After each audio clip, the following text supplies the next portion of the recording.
Did I surprise you? All right. Good afternoon, everyone.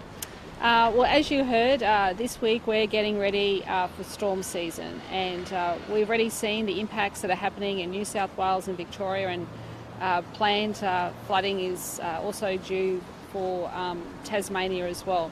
So we need to get ready, and we've asked Queenslanders to get ready, and SEQ Water is getting ready as well. So I can advise Queenslanders today that our Water Minister has made the decision to preemptively lower Wivenhoe from 90% to 80%. Releases will begin this Saturday, mid-morning. They will be controlled and measured releases. We are getting ready. We have been briefed by the Bureau that we are in for another wet season. So we want to make sure that we are doing everything within our power now to make sure that we are ready for whatever comes our way. And we all know that there were a lot of homes that were flooded earlier this year as a result of the wet season as well. We've also heard that cyclones are also going to be starting earlier this year, with information from the Bureau that they will begin in November. So the releases will commence this Saturday, and they will be for 2 weeks. And this means that we are also understanding that families are feeling the impact of cost of living. So we will give families in the impacted regions who are linked to the SEQ water grid a rebate of $55 on their next water bill. The councils, so this will impact over 1.36 million homes. So the councils are Brisbane, Redlands, Logan, Gold Coast, Sunshine Coast, Noosa, Ipswich, the Lockyer Valley, Somerset, Scenic Rim and Moreton Bay. So for 2 weeks, everybody in these regions, households and families, have a great opportunity to get out that gurney. Use that gurney to wash your house, wash your driveways, wash your car, wash your dog. Make the most of this water during this time. You can even have long showers. So do whatever it takes, and you will get that $55 rebate in your next water bill. I'll hand over to the Minister to make a few comments, and then we're happy to take any questions on this. Thanks. Thank you, Premier. As the Premier said, we are expecting a large weather event again coming this year on the back of La Nina. We've had some good advice from the Bureau of Meteorology to let us know in Cabinet, particularly the fact that we will have an extraordinary wet season again for the third La Nina in a row.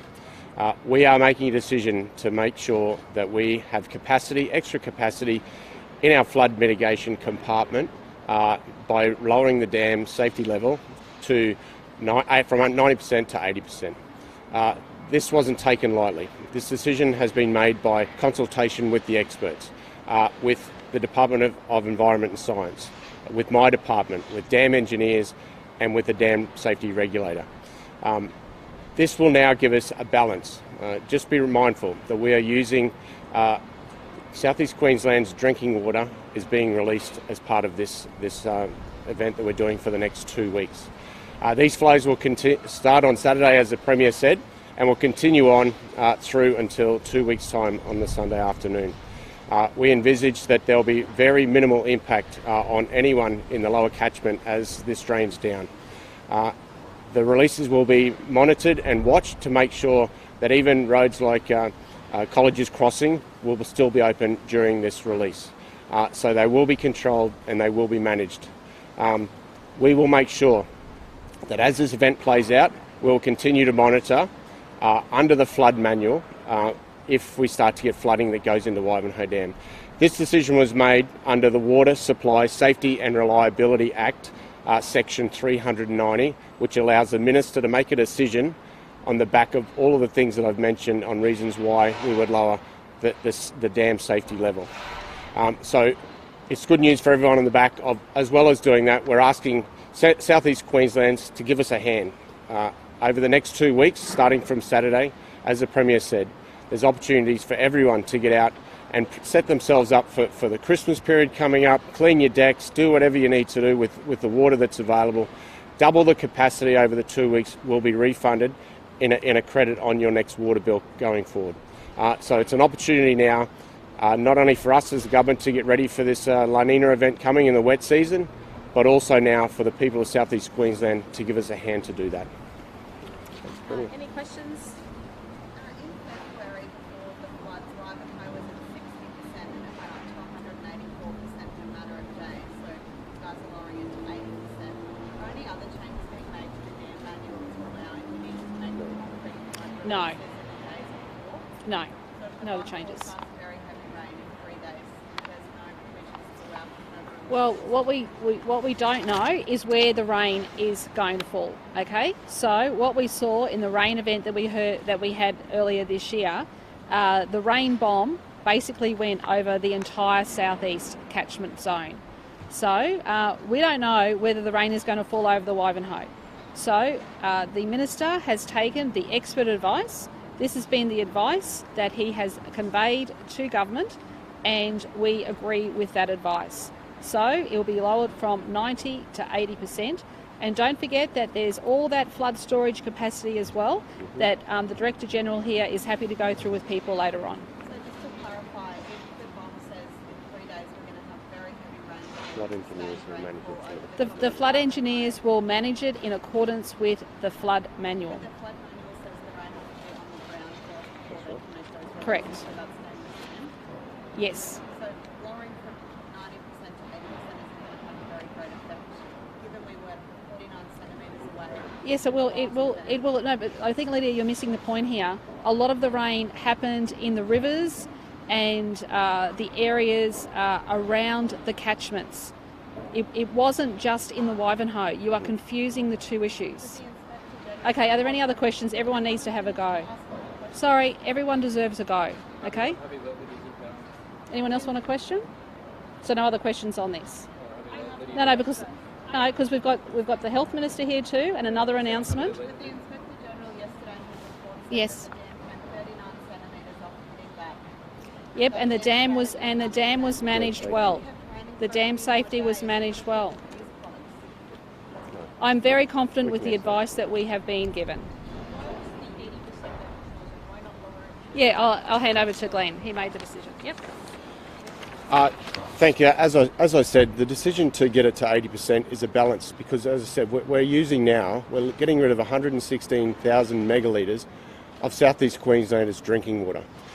The advice that I got is that Seqwater and the dam experts are confident that at 80%, with the forecast weather that we're going to have this season, they will be able to manage that in whatever circumstance happens to that dam with flooding in that dam. Are you not releasing any more water out of fears that we could go into a drought in a few years? Well, it's always what we're doing. It's a balance.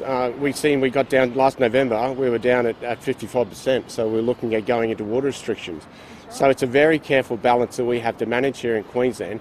And as I said, once this gets to 80%, any water that goes in additional to that 80% will be released under the flood manual.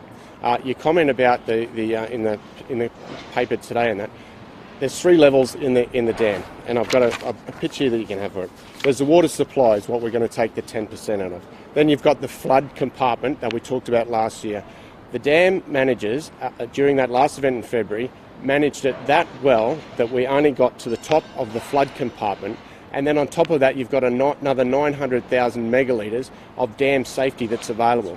So the report that came out from the IGEM basically was a massive big tick to Seqwater to say that they managed this flood event to the best that they could to a fact that we didn't get into that flood safety compartment. So it was a big tick for them. They're the experts. We rely on them as water hits the ground, and if it floods into Wivenhoe, they're the experts, and we will rely on them, as we did in February, to make sure they make the decisions to release the water as they do. And as you've seen, the releases during that event last year had very little impact on what was happening downstream in the rivers that were happening downstream of Wivenhoe Dam. No, this is the second time of my knowledge. There was also a lowering of Wivenhoe Dam in 2012, after the 2011 floods that we had. A decision was made in 2012, wet season, to do the same thing. At that point in time, it was lowered to 75%.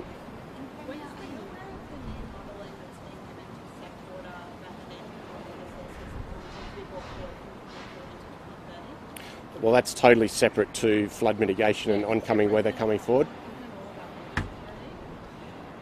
But they're further issues that government will consider.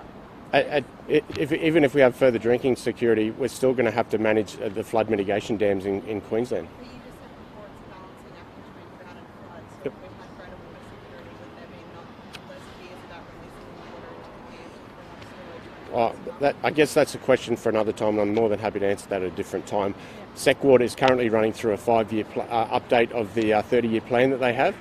We will release that at the end of this year, and we'll give you the information then on what that means for South East Queensland.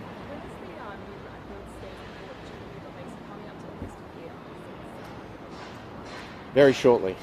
Very shortly. We've got the report. We've certainly been through the processes now, and it's sitting with government to give it the final tick off. So not too far away. Something else, Minister. You made some comments last week. Are you committing to resigning if maternity services aren't returned to Gladstone? I just want to make it really clear, because the media took one little slice out of the comment that I made. My comment was that I'm sick of David Crisafulli coming to towns like Gladstone and making comments about that once maternity services at Gladstone Hospital are gone on to bypass, they will never ever came back, were his words. My comments were, if we get maternity services, if we don't get those maternity services back in Gladstone, I will quit. And then I said, I'm that confident in my Health Minister and the Queensland Health to get services back into Gladstone, then I will resign if that doesn't happen. And I'm confident that that will happen, and we'll have information for you later today. Well, his comments to me were they'll never come back. So my comment was, if they don't come back, and I'll challenge him here today, if they do come back, is he going to put his job on the line and resign as well? Because that's how confident I am of getting maternity services back in Gladstone.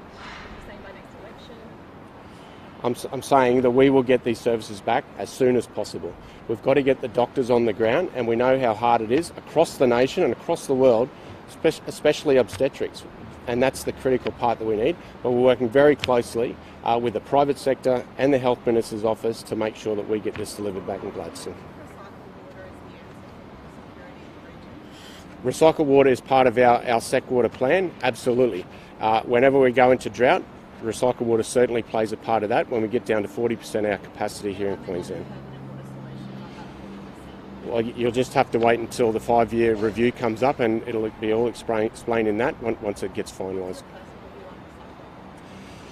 We have a system in place that now will supply water to our communities if we need it in case of drought.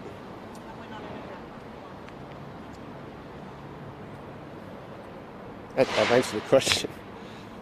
If we had more recycled water to support the system, there wouldn't be so much concern about releases. Well, the recycled water system goes into Wivenhoe, and it's full, and we're releasing it, so that's irrelevant at this point in time. Premier, in terms of the Queensland release of female recruits being towards fresh meat, Premier and as a woman, how does that? Disgusted. Yeah. Why do you think it's taken so long for the culture to be laid there? As I said the other day, I reflected on the fact that the comments coming out of the Police Commission of Inquiry are cultural issues that are deep-seated.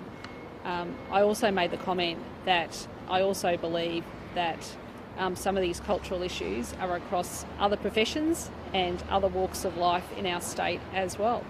And I think there's a big duty and responsibility for cultural change to happen across the board, whether that's in relation to the treatment of women, but also to racist comments as well.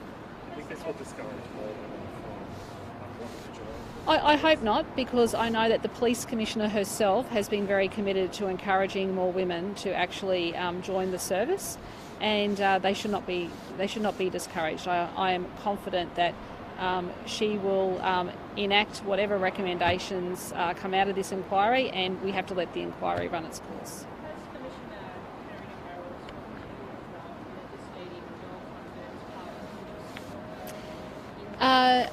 She hasn't spoken to me directly about it. I have heard those comments, and yes, I would support her. Do you know, I guess, when legislation will No, let's wait for the outcome of the inquiry. Anything else? All right, we've got the Health Minister and Chris. All right, thanks everyone.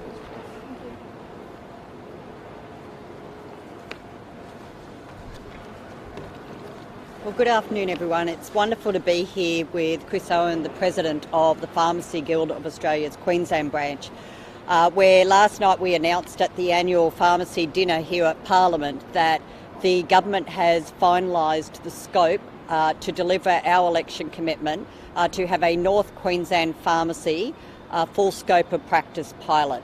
What this means now is that training programs are being finalised currently, and I believe it's QUT and UQ would be delivering those training programs, and pharmacists will be able to, in North Queensland, which is 37 local government areas, will be able to come forward if they meet the criteria of the facilities they have as well, to undertake that training so they can be part of this pilot. Is it expected that training will be finalised roughly by the end of next year, so that the actual delivery of those services will be able to start either the end of 2023 or early 2024. The services that will be offered will cover 22 conditions as well as additional vaccinations, and this means that for North Queensland there will be more accessibility to healthcare closer to home. It will help take pressure off the public health system, and it is about early intervention and prevention for a lot of these medical conditions, meaning that we hope that by having these conditions managed both by GPs and by pharmacies, that people will be able to avoid their conditions becoming chronic and ending up in our public hospital system and needing hospital beds. Now, this is nation leading. We are the first to do this. We are building on our urinary tract infection trial that we had, which is now embedded as business as usual. Over 8,000 women accessed those measures through pharmacists through that trial, and I'm thrilled that we've been able to turn that into business as usual and build on that with this full scope of practice pilot. Now, although it's nation leading, it's not the first in the world, and we do this confidently, knowing that this works very successfully in other countries like the UK, in Canada and also in New Zealand. We have to, with the pressures that are on our health system nationally, have to do everything possible to utilise the skills and the expertise that we have of all of our health professions, both in the tertiary and the primary healthcare sectors, and that's what this scope, this pilot will do. It will be externally analysed and reviewed and data collected to give everyone confidence that we are able to assess what the outcomes are and the benefits or otherwise to communities. But I know this will be welcome in North Queensland, where there are a significant shortage of GPs and accessibility to GPs in the community. Individuals will have to pay for these services because it is not covered by MBS currently. But as we've seen with the UTI trial and now it being normal business for pharmacists, that people are willing to pay for these services. It means that they can get access to these services sooner and, as I say, closer to home. I'll hand over to Chris to say a few words and happy to take questions. Thank you, Minister. My name is Chris Owen. I'm the branch president of the Pharmacy Guild of Australia Queensland branch. Last night we had the announcement of what the full scope trial will allow pharmacists to be able to do in that jurisdiction. We understand that there is a healthcare crisis across this country, and particularly vulnerable populations such as far North Queensland and North Queensland in general is one of those areas. We understand the patients need a choice. We can't mistake a lack of care for a continuity of care. We need to make sure that if those patients need to source a primary healthcare responder, that we do need to have those people available. So the most important thing is that we are providing patient choice. There is no consumer that will be worse off. There is no patient that will be worse off. They will still have the access through the normal channels of care they always have. This will be adding patient choice to those vulnerable populations. More than happy to answer any questions about anything in particular, but I'll pass back over to the Minister if there's any further questions for her. So there's 22 conditions, and they cover areas such as chronic disease, so cholesterol, blood pressure, other cardiovascular conditions. Also acute occasions of service such as middle ear infections, dermatitis, things of that nature, and also vaccinations, so a wider range of vaccinations, including the newer generation ones that are coming out, and potentially for more conditions in the future as well.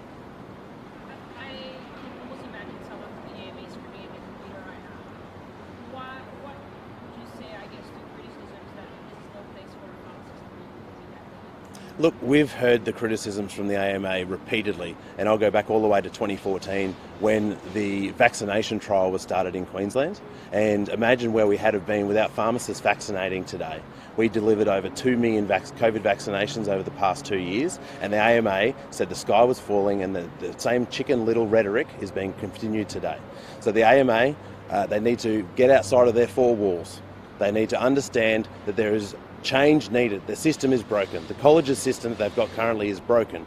Look at international examples such as Wales, where prescribing pharmacists will be in every single community pharmacy by 2030. The AMA needs to realise that they can't continue down this model. There is a lack of GPs, there is a doctor block for patients. We can't mistake the fact that they have no ability to provide care for their continuity of care.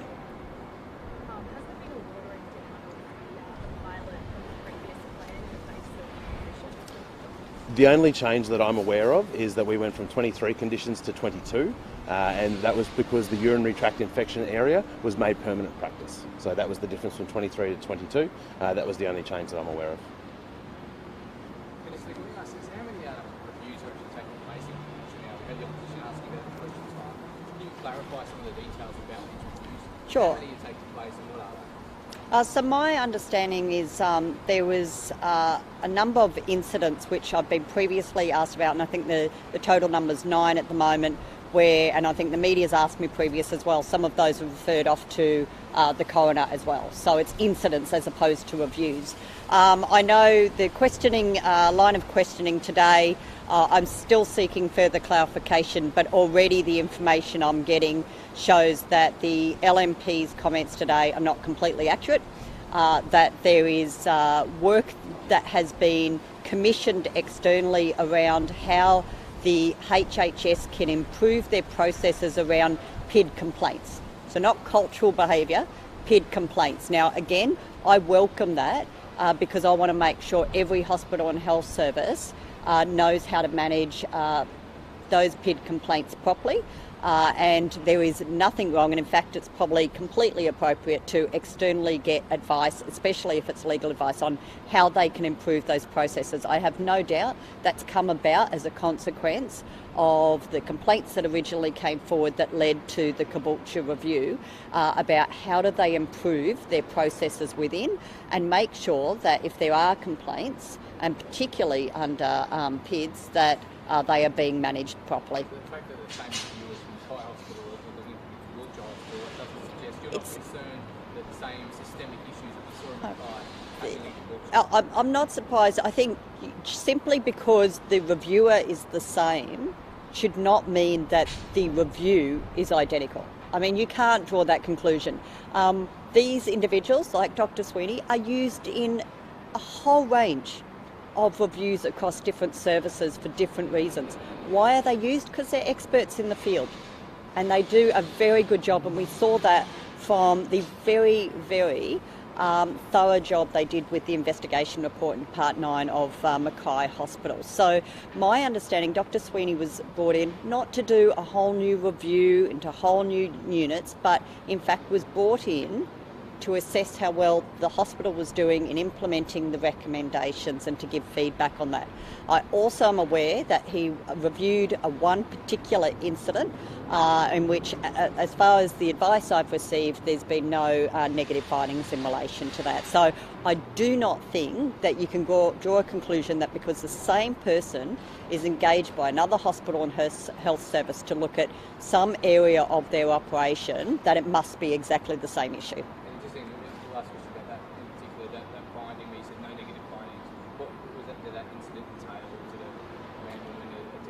Because it relates to one individual circumstance, I wouldn't comment on it at the moment because it may potentially lead to identification of the individual because it's one single matter. So, pardon? That individual still alive then? Look, as I say, I cannot comment. I would need to get. No, I cannot comment because it is about a deceased, but I wouldn't comment any further because I do think it could lead to identification because it's one single matter.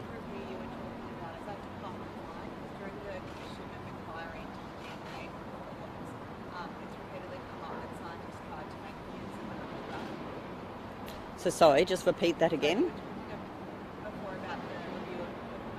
This is about Caboolture HHS has externally... No, it's not an external wide PID review. And in relation to FSS, I think we've got to be careful to distinguish between complaints and actual PIDs that have been submitted. They are... Yeah, and again, until we see all of the evidence around the Commission of Inquiry, we don't know where those PIDs went. It isn't a statewide review of PIDs. The legislation, of course, is due for review, and I welcome the review of the public interest disclosure legislation. But as far as the FSS and anything that comes out around PIDs there, then I'll wait the findings. If other information comes out ahead of time that shows evidence this is a much broader issue across health, then we certainly can look at that. But I know that certainly one's brought to my office and my office's attention and my attention. We deal with those appropriately under the Act. Just on the DNA inquiry, you were briefed in about March about the yesterday the police were on Brian said he wasn't briefed until May, didn't know anything about it until May.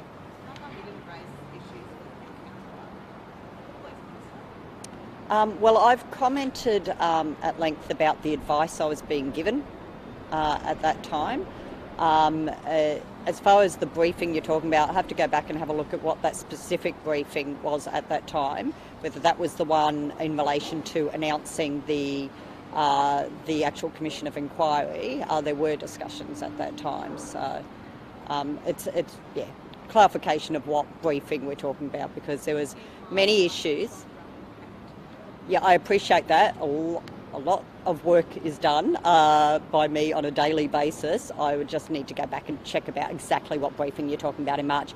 But I do want to be careful. The Commission of Inquiry is ongoing, and I've already made public comments that the information I received from my own department, from FSS, clearly was not accurate and was not fulsome, that I would expect as a minister. And I don't want to say any more than that because there's still evidence coming out before the Commission of Inquiry, but that's pretty clear from the evidence that has come out so far publicly. Has anybody else in health been stepped down apart from us two that have run in? Not at this stage. The Commission of Inquiry is ongoing. So we're not going to hold a separate investigation to a Commission of Inquiry that has the powers to reach in and get all of that evidence and information. I haven't been notified of my attendance or requirement, no. And I haven't been asked to provide any documents or anything.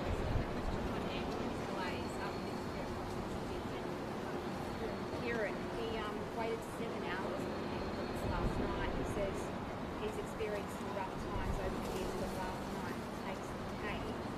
And also said that he believes the ambulance service and all Queensland Hospital deserve more resources and staff to what they could. These 7 hours, some of those hours he was on the margin. Yeah, and look, I'm not going to talk about an individual case, and I haven't been briefed by QAS about the specific circumstances, what was happening at the hospital at the time. It is QAS who triage these calls and determine what has to be prioritised. And it is disappointing that anyone has to wait a period of time for an ambulance. We know there's pressures on our ambulance service. We have increased the staff numbers, the number of paramedics, the graduates coming through. There are processes being put in place inside our EDs and our hospitals to try to build further capacity and streamline the pathways for admission so that people can get into hospital beds quicker. and get discharged so that beds become available. And as I say, as beds become available by less and less COVID patients, we are filling those beds with planned care, so that people who have been waiting for that planned care surgery are not waiting longer than absolutely necessary. So that does put pressure on the whole system. But I think I'd leave it to QAS to talk about any one individual circumstance and what happened in that case. How many COVID patients are in hospital at the moment? I believe today is 97. In terms of ambulance ramping, I think we saw 45% was a statewide figure last time the figures were released. I know you said figures do fluctuate when you did go to the briefing at the showgrounds a couple of weeks ago. Can you give us an idea, though, of the range? Is it coming down from that 45%? Is it going up? Is it stable? Look, I'm seeing a slight decrease across different HHSs and major hospitals for this month. It does fluctuate for a whole range of different reasons. I think also that what is important as far as a measure is not just the patient off stretcher time, but the time frame of people being seen, so the average time frame of people being seen within the clinically recommended times in our ED. And that means whether they've arrived by ambulance or whether they've walked in the door, how are we going with meeting those expectations? Now, the latest figures I've seen is we're meeting, the average is 66% of people in EDs are being seen within the clinically recommended time, our category ones are being seen within the recommended clinical time. Certainly, September we saw those positive figures, which is good news. It's better than New South Wales, it's better than Victoria. Is that what we want? No. We want to be able to be getting everyone seen within the clinically recommended time and meeting those targets. It is, but it also means that the people who need to be seen in ED are being seen. We're at 66%. Are being seen within the clinically recommended time, including those who are in the back of ambulances and waiting to go and be seen. Remembering that the paramedics are there, so it's not a case of they're not getting care, but I've said time and time again, I want those ambulances back on the road as quickly as possible. So in terms of, you said about seeing decreases in some HHS, across the board, is it fair to say it is coming down? Look, there is small decreases, not to the amount I want yet. I want to see, much larger decreases of. Okay, small, like 2-3%, 1%. What are we doing? Yeah, in some cases, a couple of percent, drop in some of those times, which is great. But I want to see much more than that, And we are starting to see some, because the volume of people coming into EDs and the number, for example, we have twice the calls or call-outs that New South Wales has through our ambulance service, twice the number. And so while initiatives like our mental health co-responder model is seeing 70 to 80% no longer having to be brought to EDs by paramedics and ambulances, which is fantastic, those numbers are being replaced by the significant increase in call-outs and the demands that we have on the ambulance system and the presentations in EDs. So that pressure on our EDs and ambulances just keeps increasing on a regular basis, despite the diversion that we are starting to see some real changes in. So we'll continue to work with all our HHSs on all of these issues. I do want to touch on quickly, because I know the Minister, the member for Gladstone, was asked a question about Gladstone obstetrics, and I have been advised by the HHS today that, and I believe they're putting out a statement this afternoon, that the first stage of the return of those services will be happening from tomorrow, Friday the 14th of October. So that will be planned caesarean sections by appointment. So planned caesarean sections by appointment will be available from tomorrow. The next phase will be reinstating birth services where we can ensure that there's 24/7 cover for emergency cases.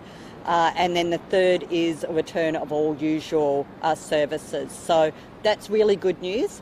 We do know there was a shortage of obstetricians across the state and across the country right now. This is extremely challenging. In fact, one of our external stakeholders recently said to me that the graduates coming out with obstetrics and gynecology qualifications are going off and only practicing in gynecology, not obstetrics.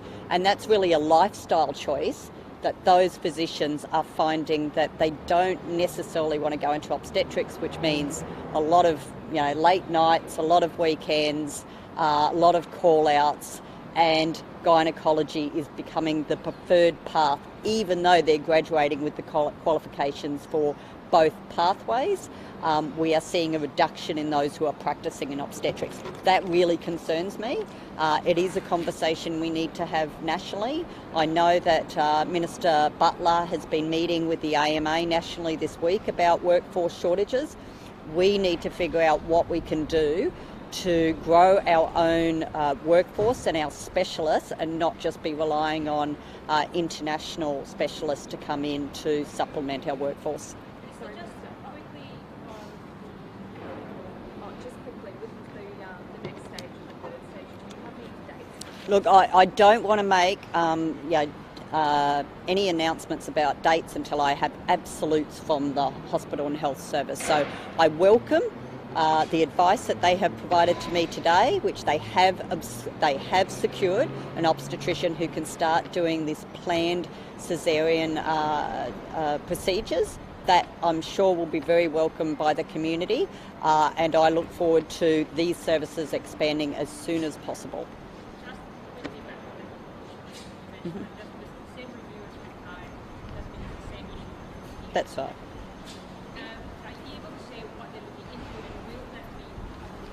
Well, I've already said that. My advice is they were reviewing the implementation of the recommendations from the earlier Caboolture review that has been released publicly. No, they are due to, so I obviously heard from legal representatives of the board late last week, asking for an extension. I've granted that extension till close of business tomorrow, so I assume I will get those show cause responses by close of business tomorrow. I haven't heard any requests for any other extensions. Well, if I do not get any responses to the show cause, I will be making decisions based on the information I have currently. It's concerning that you have to review essentially, reviewing the implementation of a review. How much does that cost the taxpayers? Look, you'd have to ask the HHS as to what this will be coming out of their local budget. But again, it's important that we make sure that the public's got confidence in our health system. And that this work is being done to ensure that we are delivering on all of those recommendations. Well, it is, and it's the board that... Well, look, I hear criticism all the time if we use internal reviewers. Whenever there's an internal review, we get told that, you can't have the hospital reviewing itself. It won't give people confidence. So to criticise that there is an external individual with the expertise to ensure that the recommendations being implemented as expected, and that the board wants that surety, then that's good. That's the role of a board, to make sure they've got that surety. They have very detailed obligations under the Act as far as governance and oversight, and the fact that the Metro North Hospital and Health Service Board wants to satisfy themselves that these recommendations are being implemented as they should be, and they're getting external oversight of that, then I'm not going to criticise them for that. Sure.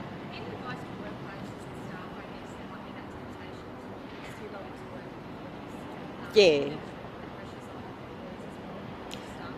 Yeah, look, the advice out of National Cabinet, of course, in the isolation rules lifting, is that, like anything, whether it's COVID, whether it's the flu or anything else, whether you've got a stomach bug, if you're sick, don't go to work. I know that's easy to say, and not everyone's going to have access to sick leave. All of those casuals who are in employment across so many different industries will not have access to sick leave, but you are likely to get better and recover far quicker if you are resting at home, but also you're putting other workers in that workplace at risk of also getting that illness. And we've learnt over the last almost 3 years that keeping yourself isolated while you have symptoms, while you are unwell, can mean that we are actually protecting other people. So whether it's people in the community or people at your workplace, but certainly the message is you should stay home if you're unwell. Thanks everyone.